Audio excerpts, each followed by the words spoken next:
कि लक्ष्मी जो है नारायण की सेवा करी, नारायण जो है बड़े वैभवशाली हैं, ऐश्वर्यशाली हैं, सारी सुख सुविधाएं हैं, और ऐसी सुख सुविधाओं में रहते हुए सेवा करना वो लक्ष्मी कर लेती हैं। लेकिन भवानी जिस तरह से भव की सेवा करती हैं, पार्वती मैया जिस तरह से शिव जी की सेवा करती हैं, वहां पर संसाधन वगैरह नहीं है, फैसिलिटी वगैरह नहीं है। सो बिना फैसिलिटी के भी पार्वती मैया अपने पति की सेवा करती हैं।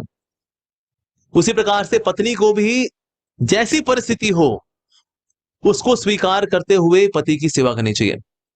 बजाय क्रिपिंग करती रहे हमेशा, आपने दिया ही क्या है, आपने दिया ही क्या है, आपने दिया ही क्या है, उनको देखो, उनको देखो, आपने दिया ही क्या है, आपने दिया ही क्या है। तो पति जब पूरा प्रयास कर रहा हो तो उसके बाद फिर उसको ताने मारना मतलब उसके पुरुष अहंकार को छेड़ना। और जितना कोई पत्नी अपने पति के पुरुष अहंकार को छेड़ेगी उतना अपने गृहस्थी को और डेंजर में डालेगी। तो प्रैक्टिकल टिप, नेवर एवर छेड़ो फाई पुरुष अहंकार ऑफ हस्बैंड। और पुरुष अहंकार कैसे छिड़ता है?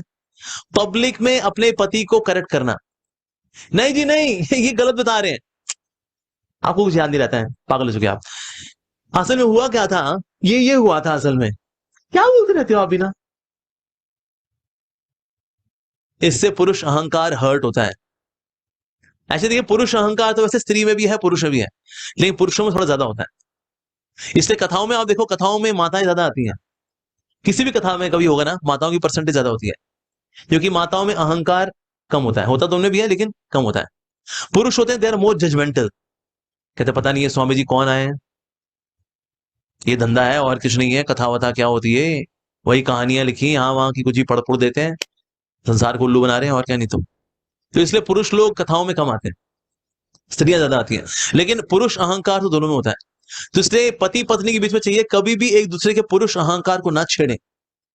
पुरुष अहंकार को छेड़ देंगे तो अंदर जो बैठा हुआ है ना व्यक्ति, जो कि इतना पॉजिटिव नहीं है, सकारात्मक नहीं है, वो जग जाएगा, वो जग जाएगा तो बहुत दिक्कत हो जाएगी जी।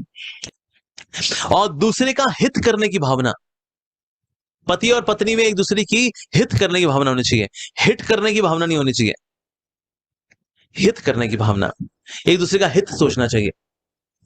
कभी कभी ने देखा है पति पत्नी के बीच में पुराने इंसिडेंसेस को लेकर के, पुरानी घटनाओं दुर्घटनाओं को लेकर के आक्रोश रहता है मन के अंदर, और पति पत्नी एक दूसरे को क्षमा नहीं कर पाते, और वही चीज बढ़ते बढ़ते बढ़ते बढ़ते लावा जो है बढ़ते बढ़ते एक दिन लावा जब बहुत सारे इकट्ठा होता है फिर क्या होता है, छिड़ता है वो ज्वालामुखी की तरह। तो इसीलिए अपने हृदय के अंदर आक्रोश रखना अतीत को लेकर के वो अच्छा नहीं है। तो इसीलिए एक दूसरे को क्षमा करना और एक दूसरे के हित के लिए कार्य करना ये बहुत जरूरी है। तो on the name of modernity अब ये कल्चर चला गया, तो नाम पुकार लेती हैं अब तो, लेकिन वैसे आइडली सम्मान का भाव ऐसा होना चाहिए कि नाम नहीं पुकारना चाहिए, आप करके पुकारना चाहिए। कभी कभी हम देखा फैमिलियरिटी बहुत जो बढ़ जाती है तो तुम करके शुरू होता है, बाद में तू करके शुरू हो जाता है। तो जब तू होती है तो आगे क्या आता है, फिर मैं भी होती है। तो तू और मैं जब मिल जाते हैं तो उसको क्या बोलते हैं, फिर उसको फिर तू मैं बोलते हैं जी। तो इसलिए वैवाहिक जीवन में एक दूसरे को आप करके बोलना चाहिए। देखिए, गृहस्थ जीवन का आधार सम्मान है एक दूसरे के लिए। अगर पति पत्नी में एक दूसरे के लिए सम्मान ही नहीं रहा तो गृहस्थ जीवन का आधार चला गया। तो दोनों एक दूसरे को बस टॉन्ट मार रहे होते हैं, नहीं, ऐसा बिल्कुल नहीं होना चाहिए। साथ ही ऐसा मैंने बताया कि पब्लिक में कभी चेस्टाइज या करेक्ट नहीं करना चाहिए अपने पति को या अपनी पत्नी को, कभी नहीं करना चाहिए। और क्योंकि पत्नी पूरी तरह से सहयोग दे रही है पति की भक्ति करने में, पति को भक्ति करने में, ऐसे में पति की आधी तपस्या का फल पत्नी को ट्रांसफर होता है। यानी कि अगर वो 16 माला हरे कृष्ण महामंत्र का जप करता है तो 8 माला का फल तो माता जी को वैसे ही ट्रांसफर हो जाएगा, क्योंकि वो पति के लिए प्रसाद कौन बनाता है, माता जी बनाती हैं। कपड़े कौन धोता है, माता जी धोती हैं। टिफिन कौन तैयार करके देता है, माता जी तैयार करके देती हैं। आप क्या करते हैं, हम हरे कृष्णा करते हैं। तो काका जी आपका आधा हरे कृष्ण का फल तो माता जी को ट्रांसफर। तो इससे माताओं का होने का लाभ है, दे गेट 50% बेनिफिट। वाह, वेरी गुड। अच्छा, पति की फिर 8 माला रह जाती हैं, मैंने 16 की थी, 8 तो मेरी पत्नी को लग गई, तो मेरे पास फिर 8 ही बची। नहीं, मेरे पास 16 ही बचती हैं, भगवान का नाम विस्तार कर सकता है अपना। ऐसा नहीं है कि 1 किलो चावल है, आधा किलो वहां ट्रांसफर हो गया, फिर आधा किलो ही बचा। भगवान के नाम के साथ ऐसा नहीं है। तो पति के पास भी 16 माला जप का ही फल रहेगा, लेकिन साथ ही 8 माला का फल जाएगा पत्नी के पास भी।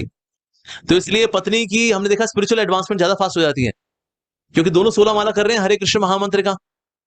हरे कृष्ण महामंत्र इसने 16 की, उसने भी 16 की, पत्नी ने। पत्नी को 16 + 8 और मिली, तो 16 और 8 कितनी हो गई? 24।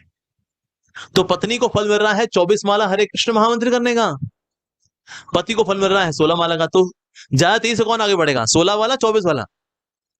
24 वाला। तो इसलिए पत्नी को ये लाभ मिलता है।